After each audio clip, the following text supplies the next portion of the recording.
آخری نبی حضرت محمد صلی اللہ علیہ وسلم کی پیدائش سے قبل عرب میں کچھ ایسے واقعات رونما ہوئے جو اس بات کی طرف اشارہ تھا کہ اس سرزمین پر کچھ غیر معمولی چیز ہونے والی ہے۔ ان واقعات میں کچھ حیرت انگیز واقعہ اصحاب فیل اور ابابیل کا حادثہ ہے، جسے اللہ نے قرآن مجید کے سورہ فیل میں بھی ذکر کیا ہے اور جو عربوں کی تاریخ کا ایک عجیب ثانیہ تھا۔ حضرت محمد صلی اللہ علیہ وسلم کی ولادت سے قبل عرب کے جنوب میں واقع ملک یمن پر ایک بادشاہ کی حکومت تھی جس کا نام ابرہہ ابن اشرم تھا۔ ابرہہ نصرانی تھا اور کسی زمانے میں حبشہ کے بادشاہ نجاشی کا کمانڈر رہ چکا تھا۔ اس نے یمن کے بادشاہ جنواش کو ایک جنگ میں شکست دے کر خود کو نجاشی کا وفادار ثابت کیا۔ اس طرح نجاشی نے ابرہہ کو یمن کے تخت پر بٹھا دیا۔ جب ابرہہ کو معلوم ہوا کہ عرب کے لوگ کعبہ کو نہایت ہی مقدس تصور کرتے ہیں اور ہر علاقوں سے لوگ کعبہ کی زیارت کے لیے مکہ کا سفر کرتے ہیں، تو اس نے یمن کے دارالخلافہ صنعا میں ایک عظیم اور نہایت ہی خوبصورت گرجا گھر تعمیر کروایا۔ کہتے ہیں کہ اس زمانے میں پوری سرزمین پر اس سے زیادہ خوبصورت اور عالیشان گرجا کہیں نہیں تھا۔ اس نے پورے جزیرہ عرب میں اپنے مبلغ کو بھیجا اور صنعا آ کر اس گرجا گھر کی زیارت کرنے کی دعوت دی۔ دراصل ابرہہ کا مقصد یہ تھا کہ عرب کے لوگ مکہ کے بجائے یمن آئیں اور اس طرح صنعا عرب کا مرکز بن جائے۔ ساتھ ہی کعبہ کی عظمت کو ختم کر کے اس گرجے کو مقدس بنا دیا جائے تاکہ زیارت اور عبادت کے ذریعہ مال بھی کمایا جا سکے۔ جب عرب کے لوگوں کو اس کے اس ارادے کا علم ہوا تو وہ طیش میں آ گئے اور بہت ہی غضبناک ہوئے، باوجود اس کے کہ عرب کے بیشتر قبیلے مشرک تھے،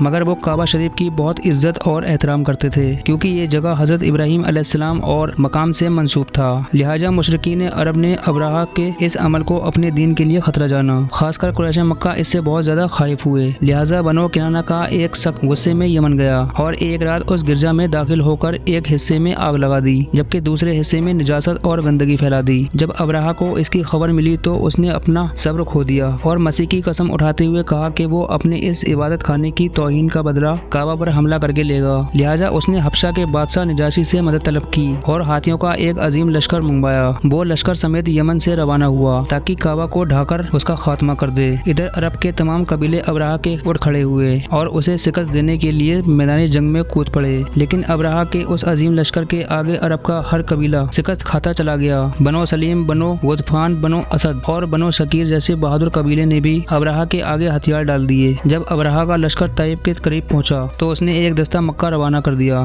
جب وہ دستہ مکہ کے قریب پہنچا تو اونٹ دیکھے، لہٰذا اسے غنیمت سمجھ کر اپنے قبضے میں لے لیا۔ یہ اونٹ قریش مکہ کے سردار جناب عبد المطلب کے تھے جو حضرت محمد صلی اللہ علیہ وسلم کے دادا تھے۔ ان اونٹوں کی تعداد 200 یا 400 تھے۔ جب یہ خبر عبد المطلب کو ملی تو آپ مکہ سے باہر آئے اور جہاں ابرہہ کا لشکر ٹھہرا تھا وہاں جا کر ابرہہ سے ملاقات کی درخواست کی۔ جب ابرہہ کو معلوم ہوا کہ قریش کا سردار اس سے ملاقات کرنے کے لیے آیا ہے تو اس نے آپ کو اپنے خیمے میں بلایا، اور جب حضرت عبد المطلب کو دیکھا کہ ایک بلند قامت، رعبدار اور نہایت ہی حسین اور جمیل آدمی ہے تو ابرہہ آپ کو دیکھ کر مرعوب ہو گیا اور بے اختیار تخت شاہی سے اتر کر آپ کی تعظیم و تکریم کے لیے کھڑا ہو گیا اور اپنے برابر بٹھا کر دریافت کیا کہ آپ کی تشریف آوری کا کیا مقصد ہے۔ حضرت عبد المطلب نے جواب دیا کہ ہمارے اونٹ اور بکریاں وغیرہ جو آپ کے لشکر کے سپاہی ہاک لائے ہیں ان سب مویشیوں کو ہمارے سپرد کر دیا جائے۔ یہ سن کر ابرہہ نے کہا کہ اے سردار قریش، میں تو یہ سمجھا تھا کہ آپ تو بہت ہی حوصلہ مند اور شاندار آدمی ہیں، مگر آپ نے مجھ سے اپنے اونٹوں کا سوال کر کے میری نظروں میں اپنا وقار کم کر دیا ہے۔ اونٹ اور بکری کی حقیقت ہی کیا ہے؟ میں تو آپ کے کعبہ کو توڑ پھوڑ اور برباد کرنے آیا ہوں، آپ نے اس کے بارے میں کوئی گفتگو نہیں کی۔ حضرت عبد المطلب نے کہا کہ مجھے تو اپنے اونٹوں سے مطلب ہے، کعبہ میرا گھر نہیں بلکہ وہ خدا کا گھر ہے، وہ خود اپنے گھر کو بچا لے گا، مجھے کعبہ کی ذرا بھی فکر نہیں ہے۔ یہ سن کر ابرہہ نے کہا کہ اے سردار مکہ، سن لیجئے، میں کعبہ کو ڈھا کر اس کی اینٹ سے اینٹ بجا دوں گا اور روئے زمین سے اس کا نام و نشان مٹا دوں گا۔ اس کے بعد ابرہہ نے تمام جانوروں کو واپس کر دینے کا حکم دیا اور عبد المطلب تمام اونٹ اور بکریوں کو لے کر مکہ واپس آ گئے۔ آپ نے مکہ کے لوگوں سے کہا پہاڑوں میں پناہ گزین ہو جائیں، لہٰذا مکہ کے تمام قبیلے مکہ سے باہر نکل گئے، صرف جناب عبد المطلب مکہ میں اکیلے رہ گئے۔ آپ نے کعبہ کا دروازہ پکڑ کر بارگاہ الہی میں کعبہ کی حفاظت کے لیے رو رو کر دعا مانگی، اے اللہ، بے شک ہر شخص اپنے گھر کی حفاظت کرتا ہے، لہٰذا تو بھی اپنے گھر کی حفاظت فرما اور صلیب بالوں اور صلیب کے پجاریوں کے مقابلے میں اپنے اطاعت چاروں کی مدد فرما۔ ابرہہ جب صبح کو کعبہ ڈھانے کے لیے اپنے لشکر زرار اور ہاتھیوں کی قطار کے ساتھ آگے بڑھا اور مقام مغمس میں پہنچا